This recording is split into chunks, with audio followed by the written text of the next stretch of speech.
All right, welcome back to Teal Grit Podcast. We got a very special guest this time. My guy, Big Mike, Big Mike Rob, founder of UGMX, artist development master. What's up, Reed? What's up, Reed? What's up with it? How you What's happening? Man, you know. How you living in this crazy times?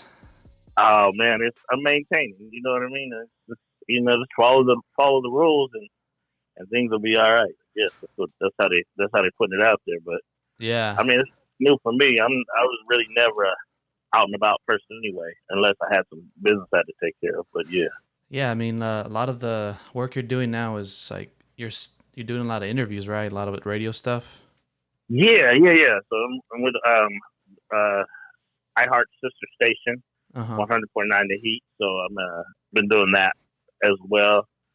I started a show, actually had to be about 6 years ago, called Stay Ready Radio, and the work paid off. They picked it up, and pretty much gave me my own show on the syndicated radio station. So damn, that's dope. yeah, became that drive became a reality. Yeah. So for people that don't know, I do want to go back and kind of start from the beginning before even take it back. Yeah, before even UGMX. You know what I mean? Most definitely. So let us know a little bit about how you even before you even got to music. What was your life like? Or, all that stuff.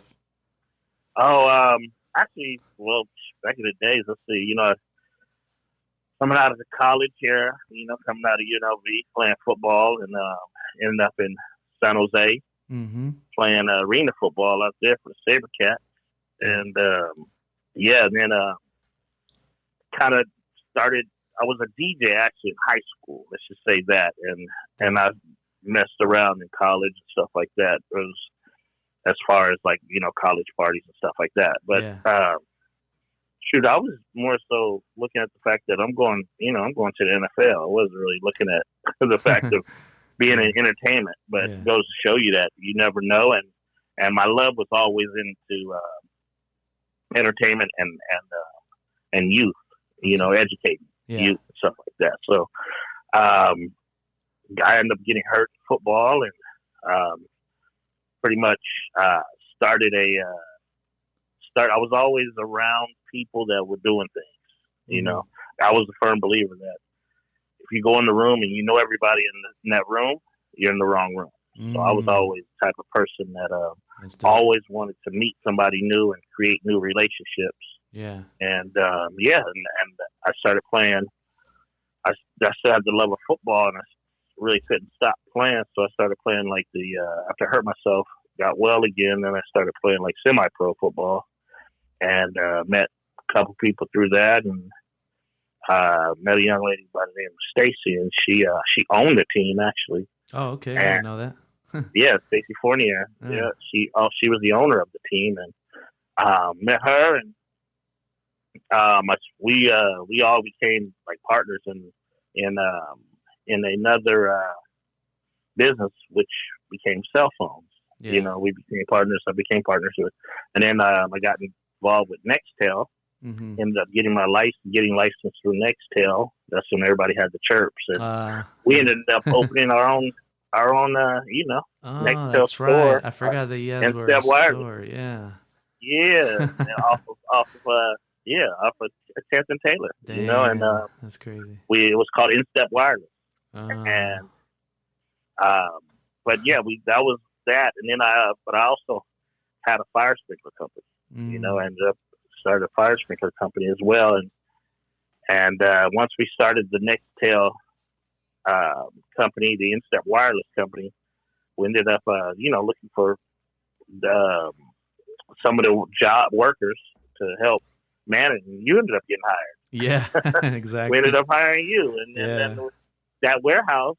I think it's crazy because the story is that I told you that I was going to build a studio. Yeah. When you were actually working for me, and you were handling the front, and you were like signing up people for Yeah. phones and stuff like that. And I said in the back, I'm gonna build a studio. Yeah. But I had a lot of different. It's coming back to me now. Yeah, I had a lot of different pipes and stuff like that because I had my fire extinguisher company running out of there. Mm-hmm. I had this cell phone company working out of there. Yeah. And I built the studio, and then after that, I said I'm gonna build a stage. Then we built a stage. Yeah. And from there, I said I'm gonna do a green room all the way in the back. So after we cleared everything out, we did a green room, and then we started, Yeah. UGMX started to come alive. UGMX, a lot of people didn't know what it stood for. Yeah. It stood for Underground Music Extreme at first. Mm-hmm. And I used the word underground, to draw in the younger kids. Yeah. Because they felt that, oh, it's underground. We can go there and we can say and do what we want to do. But it was kind of like to draw them in and then kind of educate them about it. Yeah. And as time went on, it evolved into Unity Gathers Many Experiences. So, yeah, man. So yeah, man. And then and that's how UGMX came to light, and that's how me and you ended up meeting, and you started DJing and promoting the parties and coming up with different ideas, duplicating CDs. Yeah. There was a lot of stuff that I think I ended up that you soaked up like a sponge, Yeah, and then definitely. and then you were the man when it came to graphics. Oh yeah, hell yeah. And you were always doing all the graphics and Mm-hmm. started producing, and you started from there. You started. We did one of the biggest open mics. You started soaking up a lot of stuff from Rick Lee. Oh yeah, and definitely. Yeah, man, I remember the whole thing. I remember the whole thing. A lot of people didn't know that I was one of the ones that had before everybody started seeing these touchscreen phones. We had the first touchscreen TV. Oh, that's right. Yeah. Yeah, nobody ever knew that. It was like we were the only ones that had the first touchscreen PC TV. Yeah. And yeah, we had them in all the casinos and stuff. And it was through a company that we partnered up with. We called it NetPay. Yeah, I remember that. Yeah, man. So it was like, and then after that, it's like I think we were just too far ahead of time. You know what I mean? Uh-huh. We were just ahead of the curve, and it's like once Apple came in and started making the handheld portables and the tablets, it was like we already had that. Yeah. We already had that. We already had that license, but Apple's they're a big company, so we couldn't outbid them or outsell them or outbuy them out or anything. So they pretty much won that license, and they hit the market way before us. So it was kind of like we were kind of like stuck. Yeah. Man, but I can't even tell you how many great experiences at UGMX, like meeting artists and networking with other people and just talking to all the variety of people that were coming in. Obviously, all the open mics, I think, exposed a lot of us to just people that, who knows if you would have crossed paths. That you normally wouldn't see. Yeah. That you normally wouldn't see, yeah. Because, we had everybody come through there. It was the crazy thing about it was that it was a spot for people to be able to come showcase their talent and didn't have to they could just be themselves. Yeah. We allowed them to be themselves. And we got a lot of the Young Bari. Young Bari had he was one of the ones that never cursed in his music. Yeah. We also had who else? We had Too Short come through there. Yeah, Too Short. We had E40 come through. Yeah, AP9. D-Lo. Kafani. Yeah, Big Rit. San Quinn. San Quinn, Lil Quinn, No ID, Hood New Stars Era. too. Yeah, there's we had them all. They all probably 80% of the artists in the Bay Area from back in the day can, if you bring up UGMX, they'll all be able to say, you know what, that was a spot. Yeah.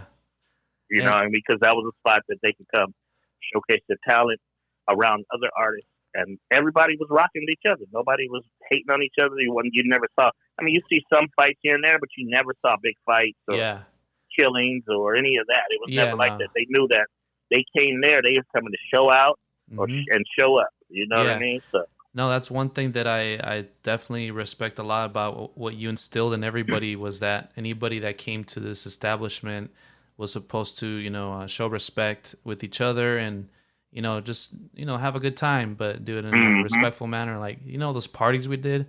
I mean, it was Man, you gotta we do it. turn up and everything, but at the end of the night, everybody was cool. Everybody would just leave. Everybody was cool, man. Yeah, I was we like, never man. had we never had no problems with that. Even Tracks a Million. And they had a studio around the corner up at the top or around the corner from us. Yeah. It was Nick and Tracks a Million and Don Digital. They were they pretty much had a studio. I forgot what it was called, but they had it around the corner from us upstairs there. Yeah. And I mean, and it was a lot of even Hulk Hogan's daughter came to one of the open mics. Oh man. Because Tracks a Million did a song for her. Oh, I think my boy Hype was telling me about that. Yeah. Yeah. So it was. We had a lot of different people. Even Tyga came in there, recorded a couple times.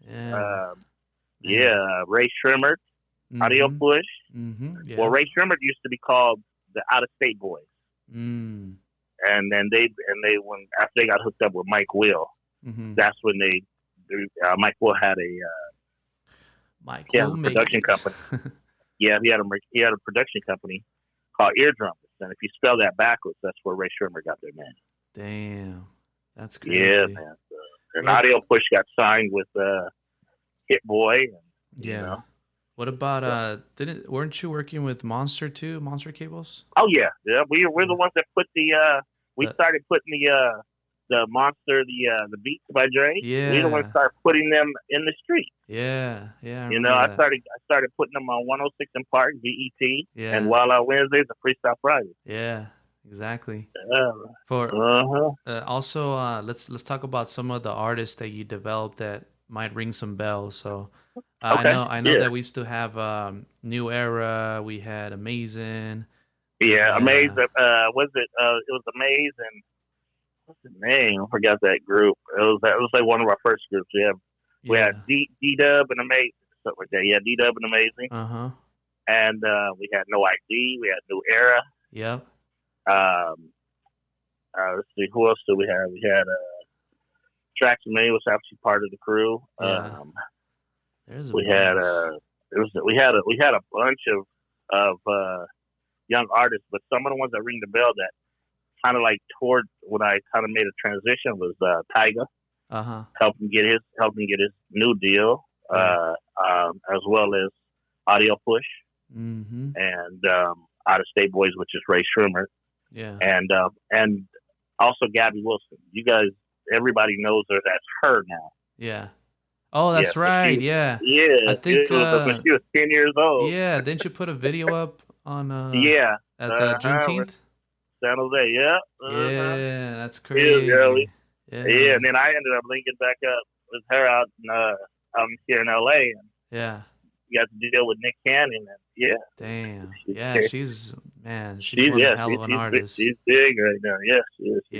I'd be listening. She plays like all the instruments. So. Wow, that's hella dope. Yeah, and then I came out to LA and ended up doing like New Boy. Mm-hmm. Who else was it? The Rangers? A lot of different artists. I think and we also I think we also work with Ozone, right? Ozone magazine. Ozone, yeah. Shout out to Gary Archer. Yeah, Gary Archer, and his wife. She was the photographer. She was doing her thing. Gary was going out the streets. Yeah. Didn't we get invited to some party where I DJ'd at or something like that in LA? Yeah, in LA. Yeah, in LA. Wasn't Suge Knight? Suge Knight in there, right? Suge Knight was there. I was like, damn. That's one thing. That's one thing about us, though, bro. Yeah. One thing about us in San Jose, we no matter what, we would get in the car and we would bounce. Yeah. Mm-hmm. We would bounce. We had no shame to our game. Yeah. We were going to make something happen. So we did. That's what we did. I mean, that's what a lot of people I think lack today is that they don't have that drive of how to get there. It almost feels like they feel like they're deserving and don't even really want to work for it. Mm-hmm.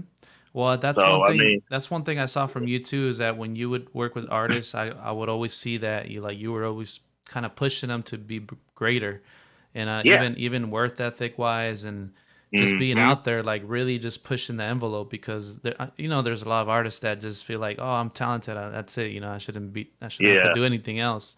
But no, like you yeah. really need to put in that grit. You know. Hey, it was days that we would be on the road and we didn't Uh-huh. have we had and we I always make sure we had gas money Yeah. and room money, but Hmm. new era actually would they would be hungry sometimes, and I'd be Yeah. like, look, here's some CDs, go sell some CDs. Yeah. They that helped them, that taught them how to market themselves. Yeah. I don't care if it was like the 99-cent meals. Yeah. They were, one thing about them is that they learned that. It's, Hmm.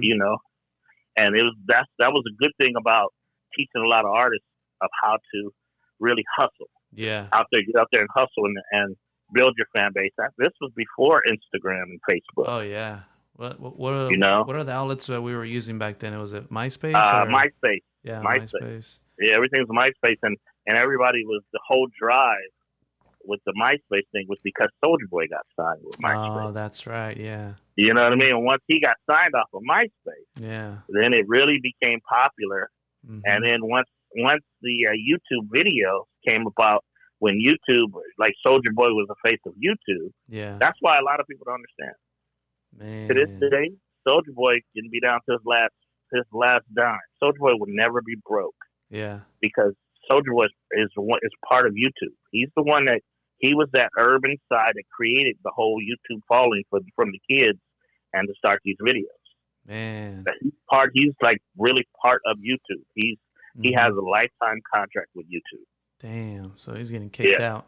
A lot of people don't know that. A lot of people don't know that. And they think, they automatically think that Soldier Boy's brokenness. Soldier Boy will never be broke. As long as YouTube is around, he'll never be broke. Yeah, I think. Yeah, he's gonna be taken care of for a very long time. I'm Oh pretty yeah, sure. he has a percentage. He has a percentage in that. So YouTube Wow. is like the number one streaming market, that, Yeah. and now that they got YouTube Red, Yeah. that's live and stuff. Oh, how it Hell yeah. Damn. is. Yeah. So at that, so at that UGMX, let's also talk about the things that we offered, artists. So there's obviously the chance to record in a really nice studio, right? And Yeah, we have the what else? Mm-hmm. state of the art studio to record, especially the entry level. Yeah. And you had the stage for the stage presence practice. Mm-hmm. We also had the green room to shoot your videos or to shoot your interviews, Or things of photos that or nature. anything. Yeah. Photos. Yep. And we also had model mixers that we That's used right. to do. Yeah. Yeah, those are the things that, artists come in, they take pictures because the artists never got pictures. They never understood yeah. a real photo shoot. Yeah, yeah. So that was teaching them to come get free pictures, Mm-hmm. and you can put those on graphics, Yeah. and then it'll start to market yourself. Yeah. We also had CD duplication area, Mm-hmm. and we also had like if people wanted to take meetings or anything like that. Yeah. It was a one-stop shop. Actually. Yeah. You can come in there and you can get graphics. You can get an electronic APK, electronic press kit. Yeah. You can get, Mhm. you can get flyers.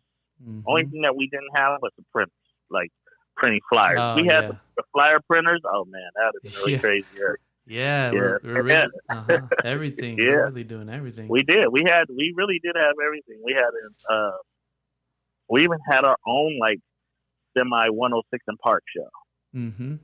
You know what I mean? We used to have Niley and who was it? Niley and Joe, or was it? But they used to be the host. Clay, right? Clay Mm-hmm. and Maniacal. Yeah. We had. So we had a lot of different people, and Oscar and those guys. What were they? They had Lavish Life. Lavish Life. Yeah. They used to come in and they would, So we created entrepreneurs. Yeah. Honestly, we create entrepreneurs because regardless of, even if they didn't come out from under us, they came over there and they soaked up some game to learn about it. And even if not that, it was also the connections that were made, you know? Yeah, If it exactly. if it wasn't for UGMX, really, it's like I would have not known the people that I know now, you know? Yeah, and that's how I look at it too. I wouldn't be as high up in the industry as I am now if it wasn't for UGMX. You know, UGMX definitely that whole idea. And you guys, you know, it wasn't only I just had the vision. Yeah. And in order to have a vision, you still got to have people that share the vision. Yeah. And I had to learn that I can't get mad if people don't share the vision because they can't see what I see, but they can, you know, add into what their part is to keep the vision going. So that's what was always good about UGMX.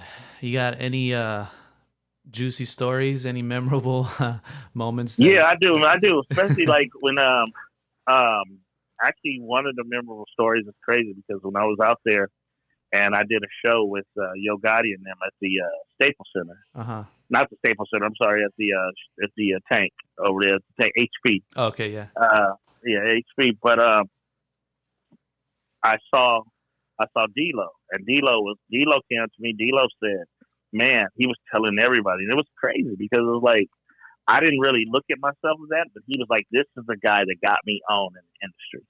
Because I used to go to his place. It was called UGMX, and people started hearing my song called NoHo, that was created in the closet. Yeah, you know what I mean. And that created his buzz all over the place. You know, damn. And it was just that drum, that intro drum. And now you hear that intro drum on a lot of people's music nowadays. Damn. You hear that on even on if you listen to Blueface. Yeah. You hear it on there a lot. You hear that sample a lot.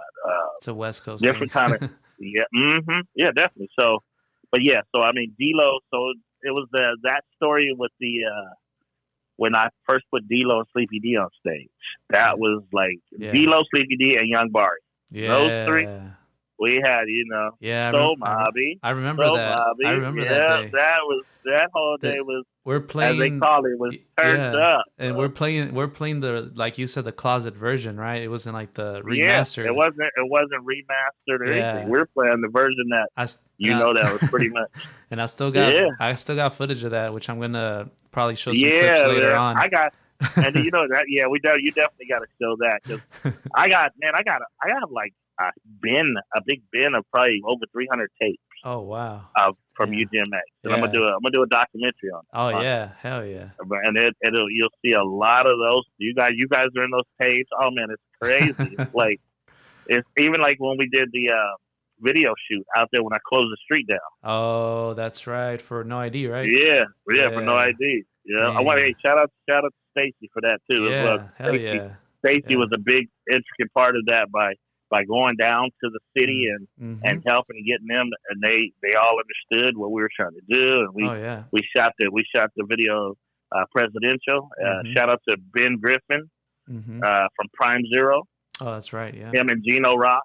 You know, and they Ben Griffin is out here in LA doing it really big. Oh, really? He's shooting movies now. Yeah. Oh man. Yeah. He does movies, a lot of production. Prime Zero, and then Gino Rock. He ended up started doing his own thing. They all branched off and did their thing. Yeah. Shout out to him and shout out to Mike Ho. I don't know if you know who Mike Ho is. Mike Ho is out here doing his thing too. One of the biggest directors. Shooting movies. Yeah, now he's one of the biggest directors. Yeah. And shout out to the Razor. Yeah. You know what I mean? Razor, all these guys I'm introducing shot their first videos with us. Damn. Got into it through UGMX. Yeah, that's crazy. And so that's where they all started. So it was a good look, you know. Man, there's so many memories. I don't even know which. We had a lot, man. The open mics were, I think, the best. One of the best open mics. Yeah. One of the best open mics was shout out to Skeptic.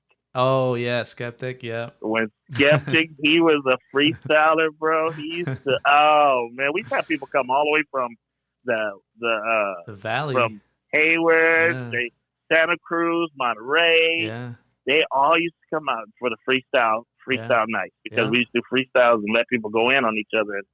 And it was, oh man, I still remember that open mic with Skeptic and I forgot his name, but he said, when he said that one part about, hey, your tag on your shirt, or something, or you so sweet, your tag on your shirt probably said Hershey. And oh man, he went in and he said, and then I guess the other guy had a matching shirt with one of the other guys. He says, Skepta said something about it was you called up your boy and said, "Hey, wouldn't it be cute if we matched tonight or something?" Oh man, Do you have any? You have any of those videos like open mic? I have those, and I have those videos.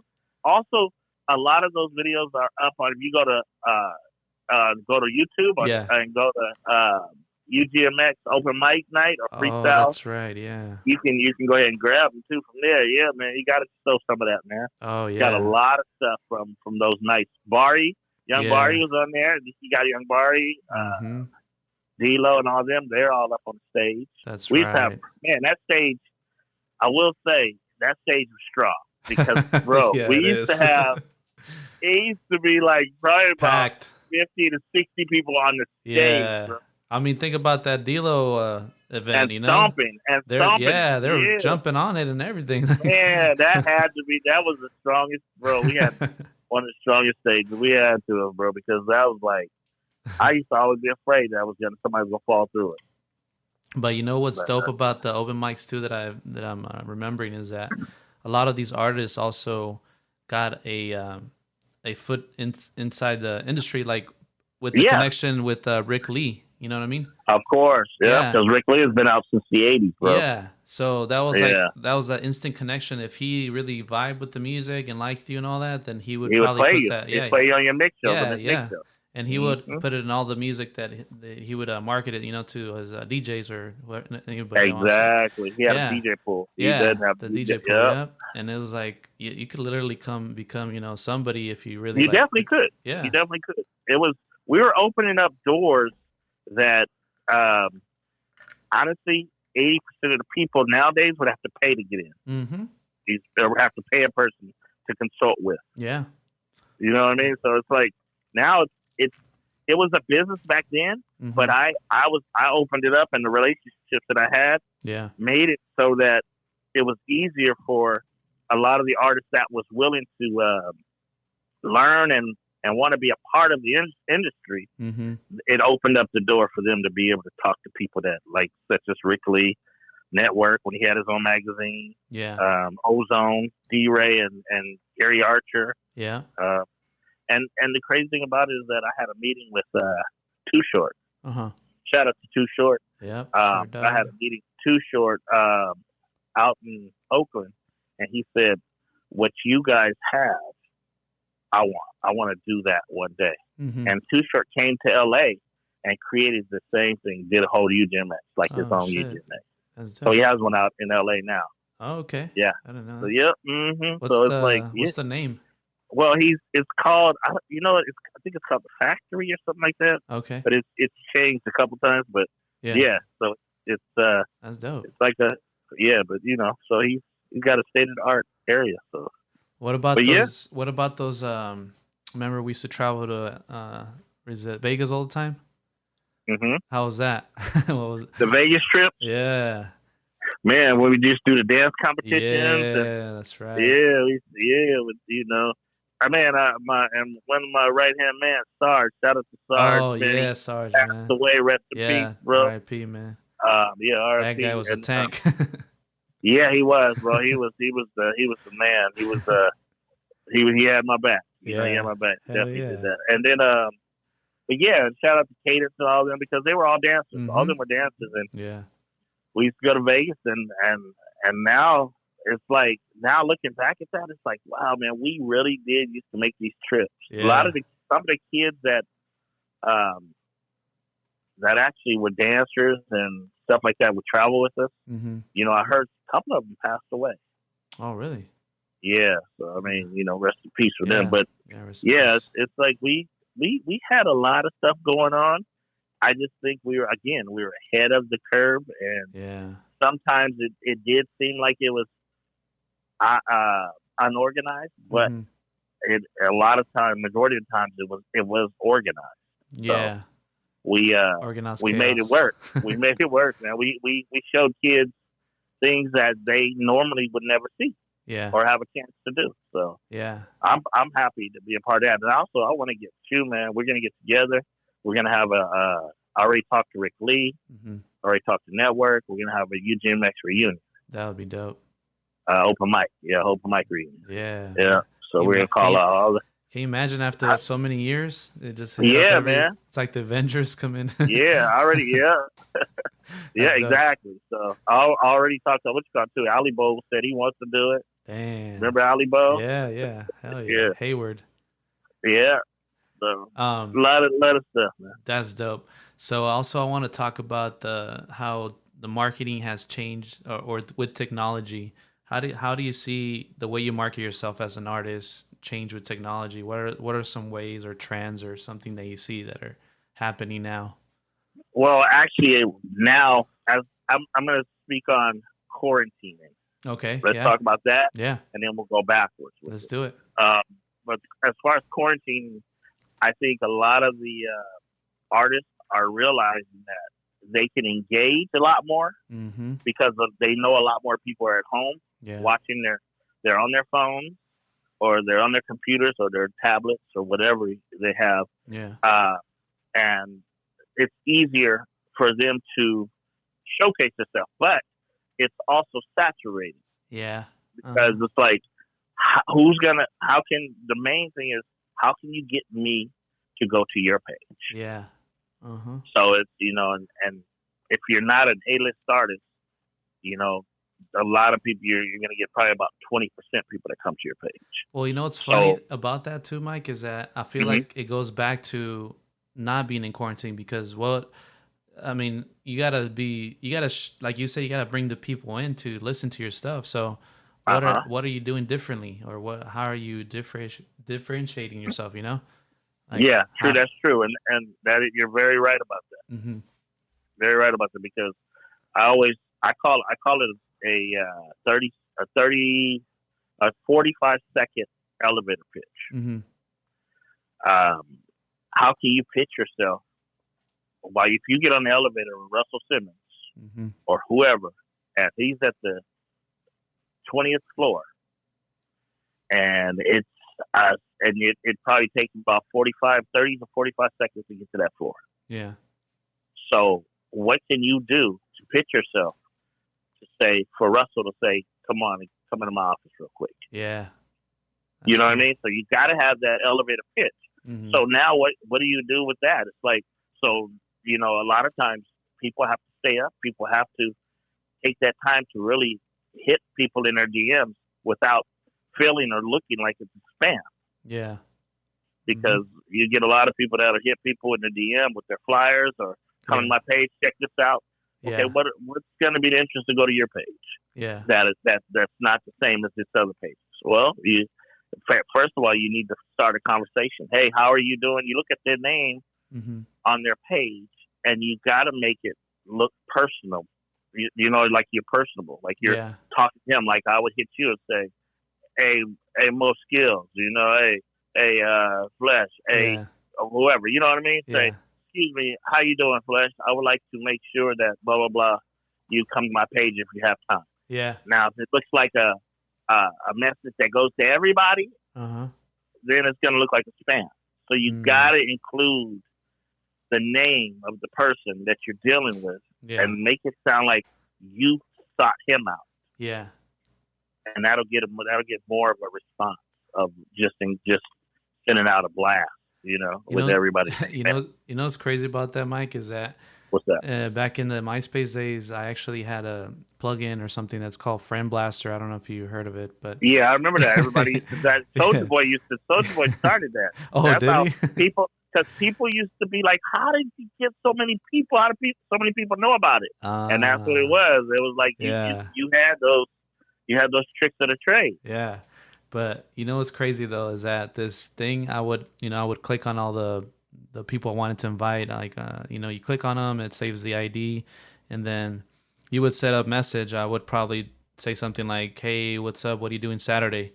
And then I will send it to I don't know how many people, thousands of people, and then of course, not everybody's going to respond, but what I liked about it is that it started the conversation, and then that's what it is. whoever replied is the people that I would kind of talk to, and then slowly but surely, obviously, I would be like, hey, well, we got this event. That was the key word you said. Yeah. Whoever replied, you talked. Yeah. That's the problem now. Artists don't talk back. Yeah. They don't talk back. Like I said, they feel deserving, and they forget how to really market themselves. It's like, what is truly marketing yourself? Yeah. Well, what's truly marketing yourself is you being engaging. You have to engage. If you're trying to hire a company to do it for you, they're only going to be able to do so much because people want to hear from the artist now. Because nowadays everything is hand-to-hand combat now. Because it's like you people are going on live and hitting the live and say, pick me. And, you never know, LL Cool J or whoever will pick you, and you come up on his page. You be like, oh, my God. Yeah. You know what I'm saying? So it's like you have to know and stay ready so you never have to get ready. Exactly. No matter what. I always said that to you guys. Damn, that's crazy. Stay ready. You know what I mean? Yeah. So that's one thing about us. So people in that era, especially that was around us, we were always ready. Yeah. No matter what. Yeah, well, that's what you would say that all the time. Sleep with your shoes on, right? So you don't got. That's right. Sleep with your shoes on. That's right. Stay ready. And also, so as far as that marketing, that's what definitely has to. Speaking about shoes. Yeah, we started. I'll start with a company called Volato Footwear as well. So. Yeah, I was actually going to ask you about that. How did that start? Well, actually, back in the days, I started with the jerking days. I was coming back and forth to LA, and there was a lot of the jerk movement, and Volato was one of those big companies in the jerk movement, and I got with them, and then we started talking about stuff, and then before you know it, I'm a partner, and we're making shoes for Chris Brown, Tyga, the New Boys. Yeah. A lot of them are marketing through teaching them how to become entrepreneurs. It's like we'll create a shoe, we'll put your name on it, and you just have to push it on your page, and you get a commission off the shoe because you have to get you had to cover the cost. We're covering the cost. Usually costs about close to $10,000 to create a shoe. Wow. Yeah, I mean to go through the whole process. But you figure at $10,000 you sell you get, and with that $10,000 you get about 80 pairs of shoes. Okay. So those 80 pairs of shoes, if you sell those shoes for, let's just say you sold you spent $10,000 and you sold your shoes for $20 a piece, which you're definitely going to sell them for more. But people bought 80 pairs of shoes for $20 a piece. You made $16,000, so you made $6,000 up back over what you spent. You know what I mean? Yeah. So things like that, in the business aspect of it, that I do and help people, because people want their own shoes and stuff like that. And we started a company one time where myself and Stacey, Carol Combs, shout out to Carol Combs. Shout out, but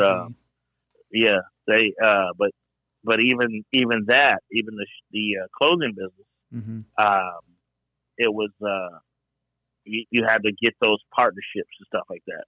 So dealing with the shoes and stuff like that, I created, and I know so many people in Asia and different areas that when it comes to clothing or even working with FUBU, and working with Carlton Cross Colors, so it's like, I know a lot of different people now that I know I'm like personal.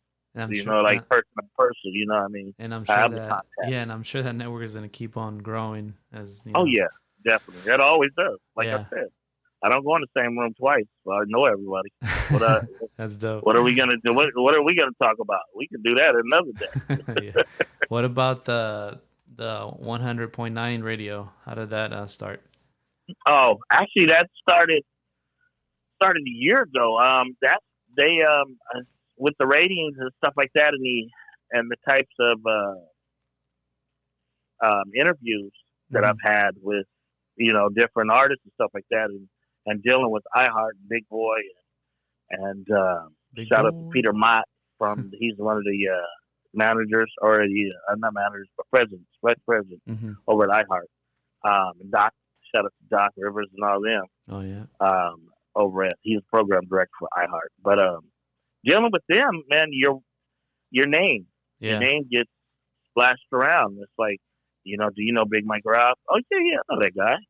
So and it's one thing led to another, and then the radio station reached out. Shout out to DJ Craig EC, because Craig EC is the program director over there, 100.9 Heat, and Crazy K and them. So they reached out to him and said, Mike, is it okay if do you have time to bring your show over to be a part of the FM station, which is over 2.7 million listeners? Damn. And I was like, yeah. So I tried it, and they didn't tie my hands, which is good. Yeah. So it's like, I would love to do it, but let me be me. Yeah. And we created a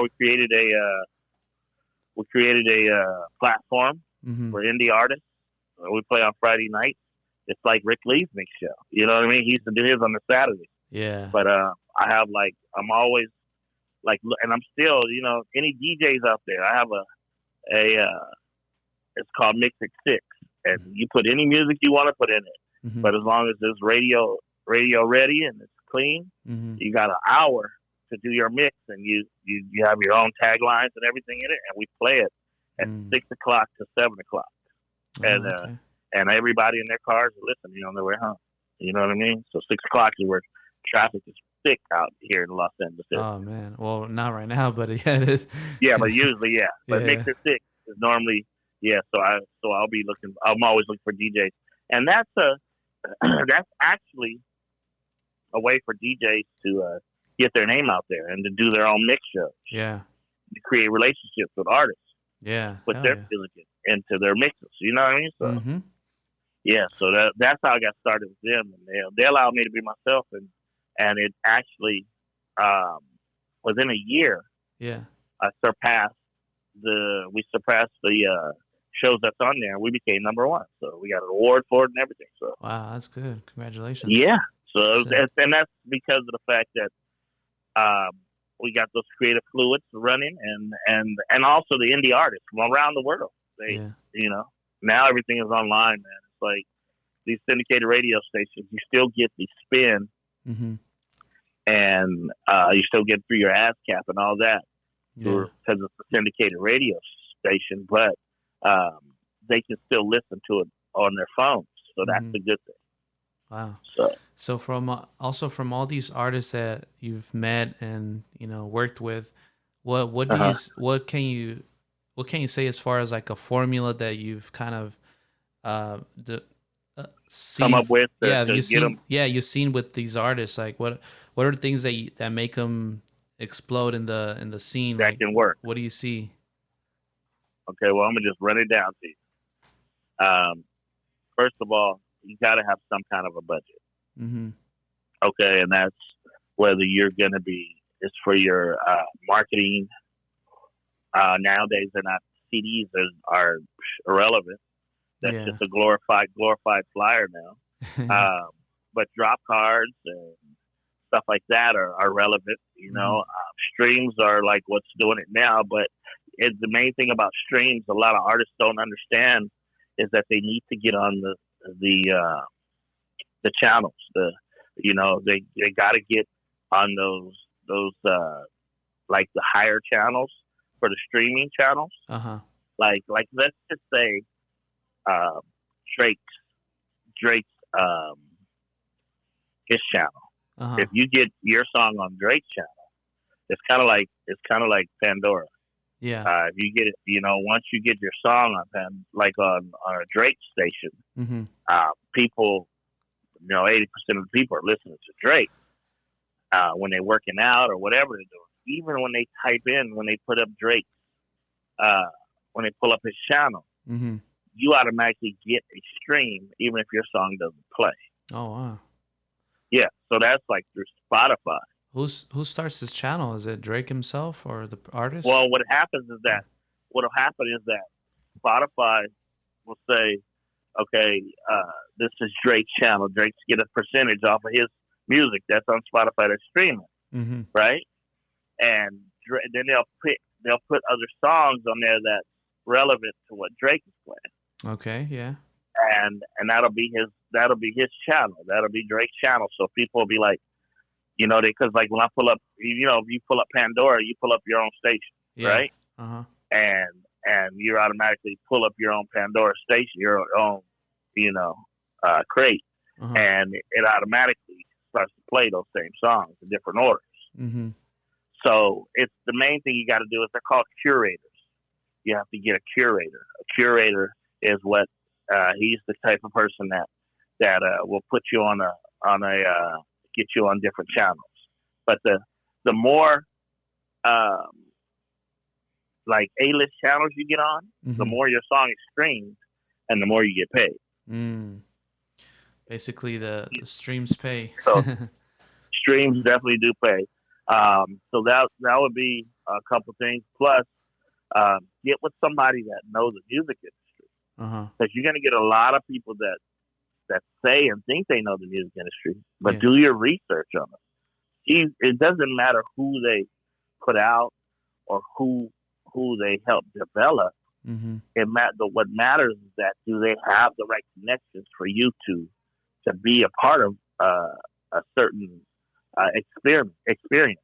To be able to start to get that shot, because you can do a lot of this, 80% of this on your own. When I say on your own, I'm meaning independently. Yeah. Labels can only do so much. That's a machine, but you're definitely going to have to remember that you're going to have a bill. Yeah. So you're going to be paying some money before you start making a lot of money. You'll get you'll get an advance, but that advance is only going to last so long. So you definitely gotta be careful on that. People are not in this not to make money, but it's ways to do it that you can at least, my thing is I create platforms. So I do a lot of shows all over the place.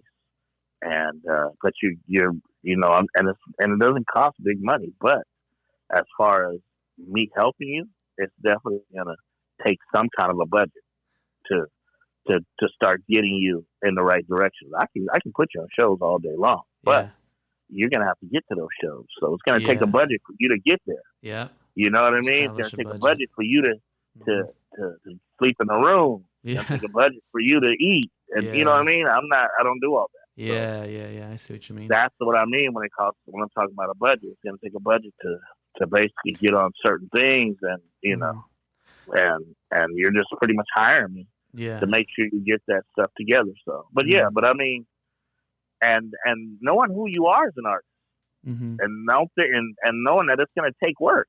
Yeah, it's going to take work. Just because you got, I mean, it's a lot of people out here that's got millions of dollars, and they're pushing their own records, but they're not making nothing because of the fact that they're spending $10,000 to $15,000 on something that they could spent $1,000 on, because they got too many people that's in their ear that they haven't done their research, that just they automatically assume because they saw him hanging with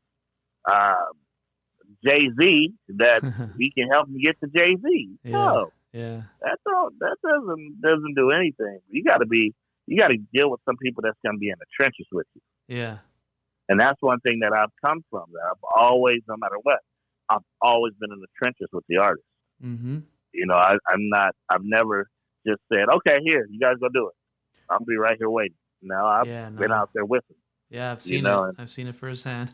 You've seen it exactly. You've seen it firsthand, and that's. I think that's the difference. And stop looking for a manager, because if you don't have nothing to manage, why are you looking for a manager? Yeah.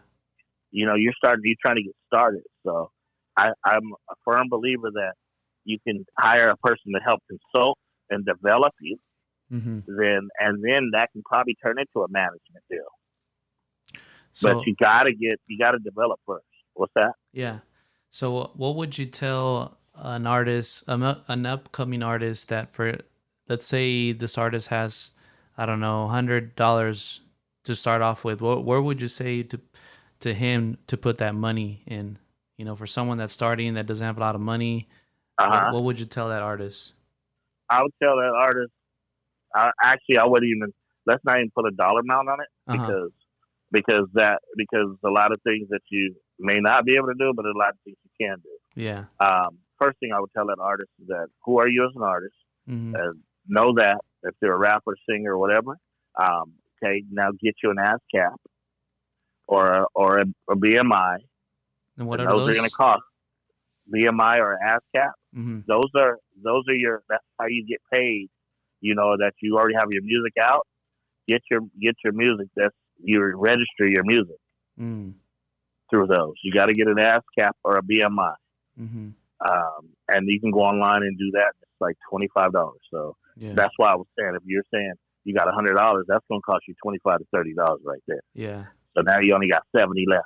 Yeah. So now, you know what I mean? So it's like, so getting that is very important. Making sure your music, it's got to be, your music has to be quality.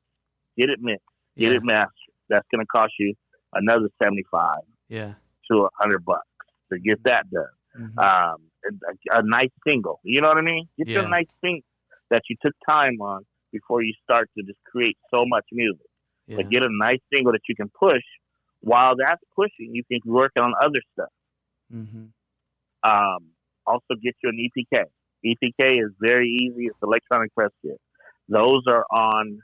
You can get that easy. Those are cost. I think they're like $50, but you can go on Sonic Bids. SonicBids.com. Mm-hmm. SonicBids.com. And you can create your own EPK. I think it's like $12 a month. Okay. And that's industry standard. You know what I mean? Industry, you can send that link. It has everything in it. It has at least 10 pictures of you. It has your bio. It has your music. And a very important part of that EPK is how many shows you've done. Because that's going to show when you're trying to get booked. That's going to show how much experience you have of being on stages from your past shows. Yeah, so EPK is very, very important to have. Also, wherever your flyers, all your social media, put it all on there. Yeah. It even goes down to your stage plot of what you need on stage. You need 2 monitors with a wireless microphone. Yeah. With a keyboard or whatever you need. But it goes to that. Your stage plot. It also has what you want in your green room, which is your writer. You like M&M's, but all the green ones got to be taken out. I don't know. I'm just, you know what I mean? You want Red Bull, you want Gatorade, you want water, So all that stuff is in your EPK. Wow. Because what you have to understand is when people send you a link, and I get this all the time. Hey man, can you check this out? Hey man, can you check this out? I'm getting like 8 different links. Yeah. And EPK is all one link. Everything is in there. So you definitely, us being in the industry and being an industry executive, you definitely never want to lose our attention. Mm-hmm. So when you send us a whole bunch of links, you're going to lose our attention. Yeah.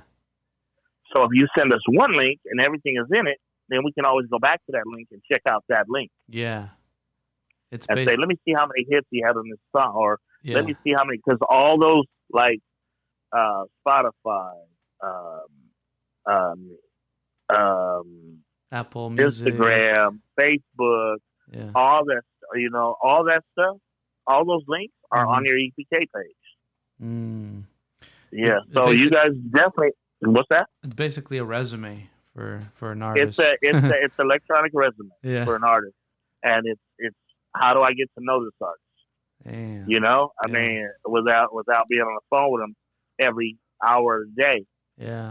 Send me something that will make me be interested to call you or to look for you. And the more you do that in that link, you start blasting that link out to everybody. Mm-hmm. To everybody. Yeah. Right? Hey, I would like you to check out my APK. Yeah. When you get a chance. And everything is in there. See, instead of saying, can I send you the song? And then I pull a song up that you sent me and it don't play on my phone because it's a different program or it takes too long to download and I'm losing space on my phone. And then, why do, understand what I mean? That can lose your deal.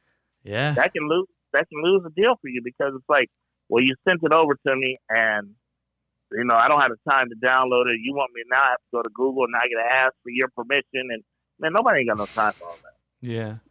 We don't have no time for all that. That makes sense. That makes sense. Those are tricks of the trade, and that's that game we giving you that I'm giving you that you guys, as artists, it can be you can make it easy or you can make it complicated on yourself. Damn. And if you don't know how to write a bio, then you get with people like us.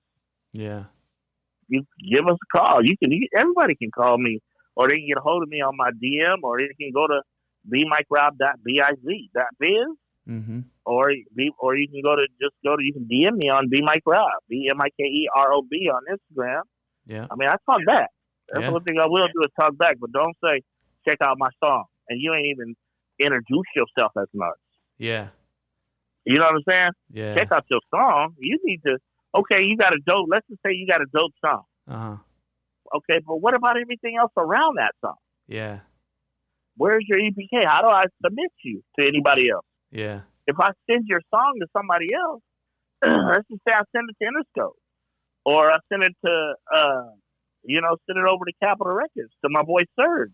Yeah. What if I send it to them? So if I send that out to them, what is that really gonna do? Because honestly, you sent me a song that we don't know if it's registered or not. Mm-hmm. But if I send it to Serge over at Capitol or somebody, and somebody else gets the rim of that song, and they say, "Oh man, I'm gonna take that melody and just move it to. I'm gonna take that thing." You know what I mean? Now you just gave somebody else an idea that you didn't even get paid for, or you didn't even think about it. Yeah. Uh-huh. So things like that. It's like if you're sending out a song, have a non-disclosure in your email. Uh-huh. Like this song cannot be played without the concept, or cannot be shared without the concept of what about a concept. Well, you know what I mean? Yeah.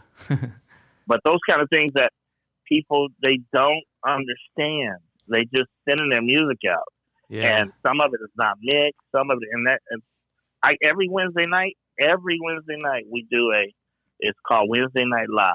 Mm-hmm. You get a chance to log on. I'm live at the radio station. We play your music, showcase it. If it's cussing or anything in it, then you'll never get another chance to get played. But because we put it out there, we told you it's radio, syndicated radio. A lot of people don't understand the word nigga. Mm-hmm. All radio stations that are syndicated get fined $250,000 for that word. Oh wow! Damn. Yeah, and that's enough to close a radio station down. Yeah, definitely. So no one wants to take that chance. Yeah. So you know what I mean? So artists just out there, that word alone. Yeah. That word alone. Artists out there, get your clean versions ready. Yeah, you gotta get. Yeah. I always tell every artist, it's like if you're in the studio and you already got the session open, mm-hmm. why don't you make two versions? Yeah. Or just clean it right there. So you're like, hey, this is my radio version. Just take that word nigga out. Yeah. Okay, so that it's blank on that part. I can put something else in there. Yeah. I mean, do the full song, then go back and clean it up. Yeah. And you're in the session's already open, and it's only like doing ad libs. Yeah. Yeah. Exactly. They don't get that. And that's what I don't understand. It's like, you guys want your music played on the radio station, but you don't want to clean it up. And then once you get a song that's hot, then you got to go back and clean it up. Now it's going to sound different. Yeah. So it's like, you guys are not thinking when you're in the studio, or utilizing your time wisely. Yeah. But you'll go and you'll come in them. I have 3 studios now. Damn. But you'll come into one of my studios, and the first thing you'll say is, you'll come in wearing brand new Jordans and your chain on and everything else, mm-hmm. and saying, "How can I get a hookup?" Hookup? Man, that's did you ask for a hookup when you went and got them shoes and them chains and them their clothing? Yeah. See, they don't. They choose to spend their money for the wrong things. I'm like, if it's my craft, wouldn't I put all the money in my craft because I believe in myself? Mm-hmm. But they tend to put the money into the glitter and the gold. Man, we seen that. And then they're going to come in somewhere and look, and then they don't have no money to really spend the money to get their music right. Yeah, it's like that. You got to flip backwards. It's like you're spending money on all this other expensive stuff, and you want the top car to drive up to the studio in, but you want to come in and spend the less money on your quality of your music. Yeah, ain't that That's something? what a lot right? of people don't understand. They don't get it. They don't get it. And we've been seeing that since UGMX days. Like Been seeing it since forever, bro. Yeah. Forever. And that's why that analogy is in my mind. 110%. It's like you keep spending all this money on going out and getting all these things to look like an artist, to get your starter kit, but your music don't even sound like nothing you look like. Yeah. So it's like, I'd rather, if you come in dressed raggedy, but you come in there and you're like, man, I just can't afford the shoes and all that glitter and stuff, all that stuff, because I'm trying to get my music right. Yeah. I'm gonna respect you a lot more than you coming in all flashy, all my latest, and you on a video, you on your phone on a video live 24/7, and not really work. So it's like, what are you really doing it for? What are you really doing it for? Yeah. So. Yeah, and I feel too. I feel like it's also a balance. I mean, yeah, it's cool to do that, but I feel like most of it should be put into your production, right, to make it sound the best it can. Yeah, you just gotta. I just say you gotta weigh your options out, man. You know you don't have if you got it like that. Yeah. Hey, you look good, you feel good, you play good. I get it. But don't half step with your music. That's all I'm saying. Yeah. Is don't sell yourself short with your music and say, oh no, don't mix it too much. It's all good. I like it like that. Mm-hmm. And it's like, but you're going out and you're spending all this money on this high end stuff that you don't really need right now because can't afford. once the music comes out, then you start getting your photo shoot. Yeah. And then you start to get your appearance together. Yeah. Before that, it's like don't put the carriage before the horse. Yeah, definitely. The audio part should be the first, and then comes visuals and all definitely that. Get your audio stuff together. Then get your ass cap. Then because a lot of people don't understand that you definitely gotta get your credentials together when you get that music done. When you get that music done, get your split sheet. 90% of the people out there don't know what a split sheet is. Split cheese? That split sheet. Oh, split when you sheets. go into a split sheets, when you go into a studio, and if let's just say I'm in there, you're in there, and an engineer's in there, and an artist is in there, and he's writing, and you say, you just switch that word to bad instead of good, and now you got a percentage of that song. Oh, interesting. And then what you do is before you leave the studios, you do your splits, okay? Flesh is gonna get he's gonna get 10% of the song because he is part of working on the song. Big Mike said he did this for the song, so he gonna get this. Engineer's gonna get his credits, and the producer of the beat gonna get their credits, and then the artist gonna get his credits. You know what I mean? So it's like that's why a lot of people say, "Oh, I don't want to record nobody in the studio." Yeah. Because of the fact that if they say one word or they come up with an idea, they get a commission on the song. Yeah, so that's why a lot of people say, "Hey, man, I'm in the studio. Just don't say nothing. Just or they won't ask you for nothing. You know what I mean? They won't ask you for no idea because they say, "What do you think I should put there?" Then you automatically get a part of that split. Yeah. Split sheets is that's the commission of a song. That's the song. When you got that split sheet, that goes into a computer. And once that goes into a computer, once it's in a computer, every time that song gets played on the radio or if it gets played in a movie or whatever, then everybody has to get paid. They get their percentage. It's probably the best way to do it, right? I mean, everybody would be happy, and you always got to do a split sheet. That's what a lot of people don't understand. If you don't have a split sheet on the song, I mean, perfect example. Here's a perfect example. Remember the guys that did Party Like a Rock Star? Yeah. What were they called? The Something Boys.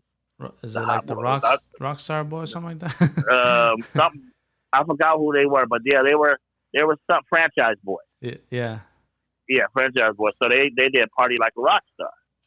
So that Party Like a Rock Star, a label came to them and said, "Hey, we want to sign you guys because of this song is doing so good that we want to buy this song from you guys. They said, we'll give you $100,000 for the song. Let's just say that, right? Now, what they did is the producer that did, but they said you have to have the split sheet that say you guys on the song. So they went back to the producer, the kid that produced the song, and told him, man, we'll give you $2,000 for the song. The kid had no idea, so the kid was like, "Oh man, I get $2,000 for the beat, yeah." And then they went and sold it for $100,000. Oh man, they got because the kid signed it off to him for $2,000. Yeah, because they never did a split sheet. Damn.